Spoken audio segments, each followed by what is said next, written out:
Alright, what is up?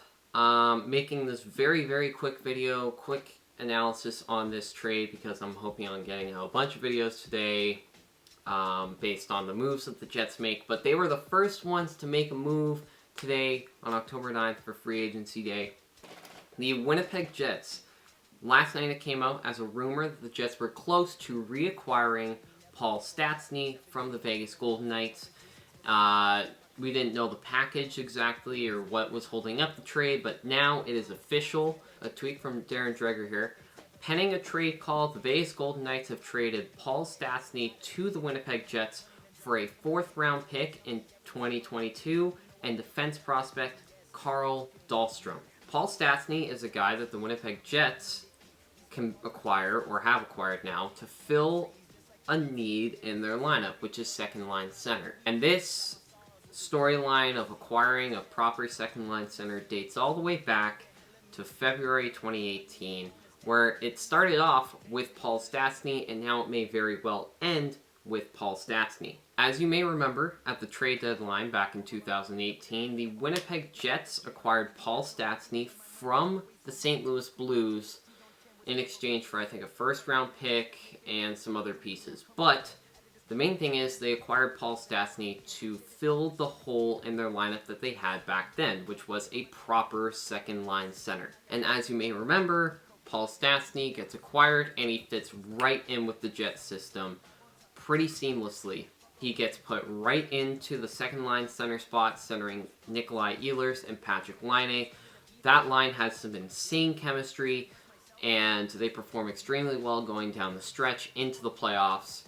And Paul Stastny puts up 13 points in 18 games. Then in the playoffs, similar performance. And he was a key contributor for the Jets in the playoffs, specifically in Game 7 against the Nashville Predators in a 5-1 win to advance to the Western Conference Finals to take on the Vegas Golden Knights. Obviously, we know the story there. Vegas eliminates the Winnipeg Jets in 5 games. They advance to the Stanley Cup Final, where they lose to Washington in 5 games, and Washington wins the Stanley Cup. Another thing with Paul Stastny was he was very effective on the Jets' power play.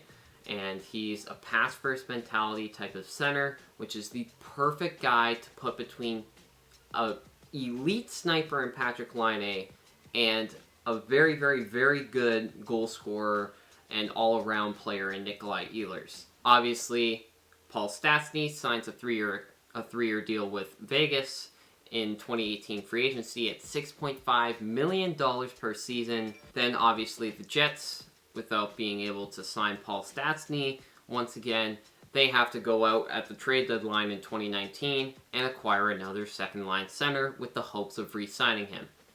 So they go out, they acquire Kevin Hayes. Kevin Hayes does not have nearly as good chemistry on that second line, does not perform nearly as well, and the Jets end up trading his rights to Philadelphia for a 5th-round pick. Philadelphia signs Kevin Hayes to a monster 7-year extension worth $7 million. And then this year at the trade deadline, the Jets again acquire another center in Cody Eakin. I don't think they acquired him necessarily to fill that second-line center role. I think they acquired him just for more center depth in general. And overall, that was an okay fit, but again, they were still lacking that second-line center that they desperately needed. And now, here we are on Free Agency Day, and Kevin Cheveldayoff continues his crazy, good, and insane week by reacquiring Paul Stastny from the Vegas Golden Knights. Now, key thing with this deal, and you may be looking at the return that Vegas got, or what we gave up to get Paul Stastny, and think, wow, that's not a lot to give up for Paul Stastny. Here's the trick. Another tweet from Pierre LeBrun here. Vegas clears Stastny's $6.5 million annual value. Stastny has a 10-team no-trade list, but Winnipeg was not among the no teams, and he didn't need to waive. So the reason why Vegas did not get as much in return for Paul Stastny was because the Jets take on all of that cap hit. Vegas did not need to retain any salary whatsoever in that deal, making Winnipeg's package that they send to Vegas a lot cheaper because they have to take on that full $6.5 million cap hit. And obviously, Stastny was open to the idea of signing with Winnipeg in 2018, and clearly he was open to the idea of making a return to Winnipeg at some point because he wasn't on the 10-team no-trade list that he provided Vegas. So that is the obvious reason as to why the cap hit for...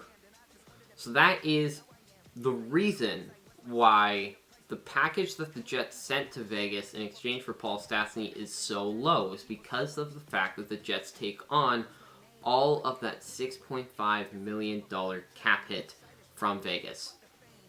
Now, obviously, Vegas is making this move as a cap dump move because they're trying to move out as much salary as they can, possibly to make a big splash today in free agency, or just to free up cap space in general. Either way, this is a cap dump for the Vegas Golden Knights. Whereas with this deal, Winnipeg fills that need that they needed at second line center. They have a permanent second line center now, at least for the next year. So they fill that hole, and they don't have to worry about that. They might have to worry about it next summer when Paul Stastny becomes a free agent, but with the addition of Cole Perfetti at the 10th overall pick in this past year's draft, you can view it as Paul Stastny is a stopgap for when Cole Perfetti is ready to step into that second line center role. I think this was the perfect deal that the Jets needed to make, and obviously there were rumors that Patrick Laine might have needed to be the piece that the Jets needed to move out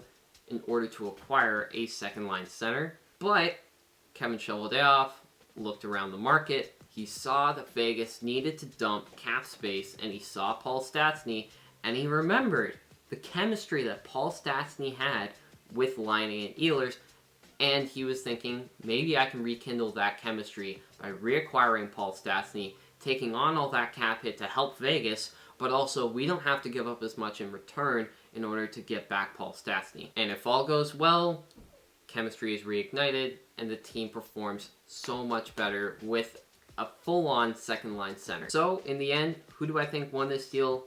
I think both teams won because, honestly, I think both teams get what they needed or they wanted. What Vegas wanted was cap space. They wanted to dump a big contract, so they wanted to move out money in order to possibly bring in someone else during free agency or to just free up cap space in general for more flexibility. And the Jets get what they desperately have needed for the past 2 years in reacquiring Paul Stastny to be their second-line center.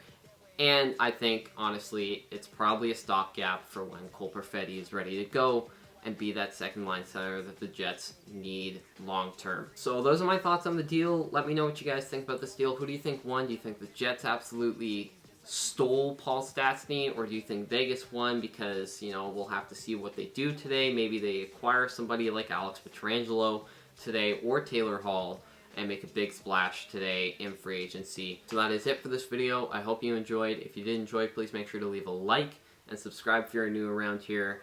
And I'll keep you up to date on everything that the Jets do today with some hopefully quick videos. I don't know how long these will take to edit, but I'm excited for today, not just for the Jets, but just free agency in general. So I'll keep you guys up to date on what the Jets do today. Thank you very much for watching, and I'll see you in the next video. Peace out.